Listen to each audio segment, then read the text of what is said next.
What's an emotional takedown? It's when you're feeling emotionally shut down, you're emotionally numb. Let's explore all this on today's Ask a Shrink.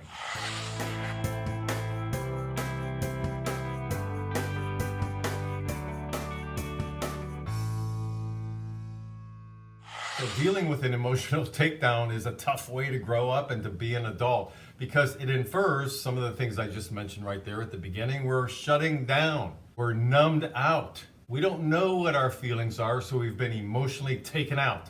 We had the 1-2 punch coming at us and we don't know what to do with that. Now, what's interesting about this is it doesn't have to mean somebody appears dead. They don't have much personality or they're a bit boring or something like that. No, not at all. It can include those things, but it also can include that you're vivacious, you're outgoing even. But being emotionally numb or emotionally shut down infers that you're not in touch with your real emotions. That's really what it's all about. So to compensate perhaps for not being in touch with your own emotions, you overdo it by being extra talkative, extra outgoing, extra vivacious. And somebody may look at a person like this and think, oh my gosh, you just have it all going on. They're friendly, they're outgoing, but it also could be coming perhaps from a much darker place. For example, a narcissist. A narcissist can be very charismatic and very outgoing, but the whole point of narcissism is that there's an emptiness inside. There's a void there, and so it's compensated for by putting on.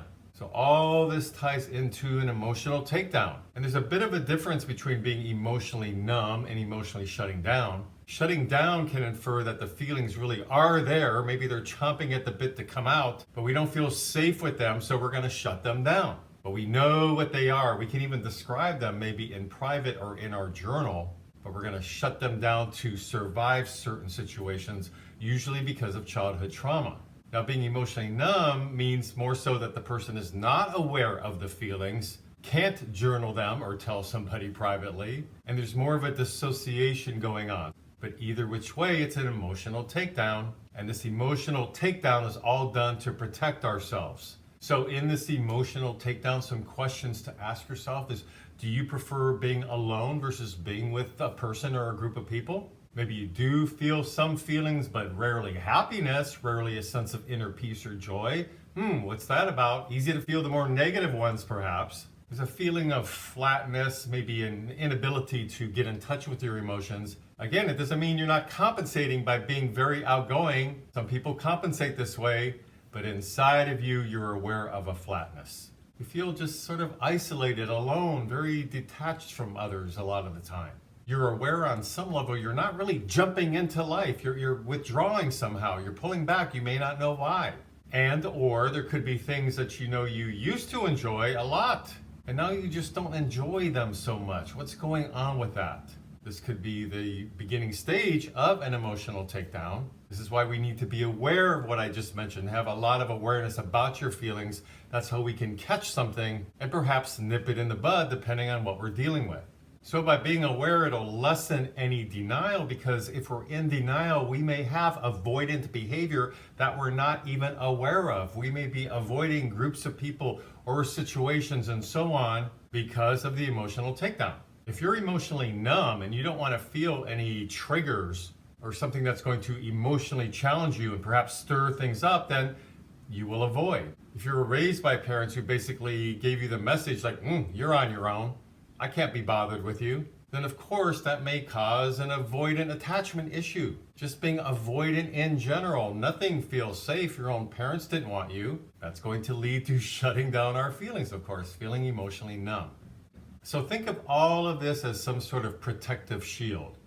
Notice how that's a very neutral way of looking at this, and you need to view it in a neutral way because it's not your fault. There's nothing you're doing wrong here at all. You're just protecting yourself for some reason. Some of the reasons I mentioned at the beginning: you're a victim of some sort of childhood trauma. You were abused. Maybe you were bullied at school, made fun of. You witnessed or you were in some horrific car crash when you were 13 years old and you've never dealt with the feelings. And so as a way to not deal with these feelings, you're keeping yourself emotionally numbed or you're shutting down. These PTSD symptoms can last a lifetime, so we have to really get in there and look at all this. So the good side may feel like, oh, I'm safe now. I don't have to deal with that. And we have a sense of relief. But of course, there's the downside. The downside is you're retreating from life. You're not capable, and you're certainly not having really intimate, deep connections with others.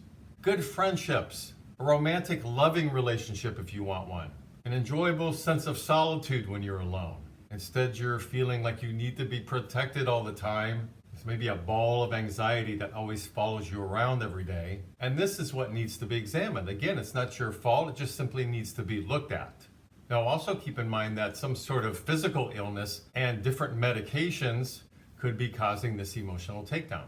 Some other reasons for all this could be depression. Maybe you're dealing with BPD, borderline personality disorder, working through grief. Maybe there's some sort of overwhelming stress in your life, perhaps from work. And there's more possible causes too, but when any of these causes start to gel, we begin to probably dissociate a little bit. We don't want to go there. We don't want to know. I just have to get through this. Once we begin to dissociate a little bit, that can splinter off then into the emotional numbness, the emotional shutdown. So it's insidious in this way. We have to be aware of how it's affecting us individually. It's not always just wanting to go to the corner of a room or laying in bed for a few days, blocking out the world. We could be out there socializing and appearing to be extroverted, but that indeed can also be an act for not dealing with the real feelings that need to be dealt with. If you feel powerless and not able to adapt to a stressful situation, well, one way to work with feeling like you have no power in your life, aside from being a control freak, is you may try to push away most of your feelings. If you do that, slowly but surely, you're going to feel a loss of a passion for life. You may, over time, begin to feel more and more isolated. Nobody really knows me. Why do I feel just so alone all the time? People tell me they feel like they don't really know me. Well, when we ask ourselves why, we know we really don't share anything of authenticity with them. And we don't have to let that go on for a lifetime, not at all. We can work on mindfulness techniques, be very aware. Hopefully we can see a therapist and talk this through. Journal your feelings out. The more you're in touch with feelings, you can catch yourself when you're beginning to dissociate. Something's pulling me out of here. I'm breathing fast. It's uncomfortable. I have anxiety. Well, what's it about? You can still leave and ask yourself this later, but you need to be aware of what caused it originally and how you handled it. Sounds like it was probably fight or flight, right?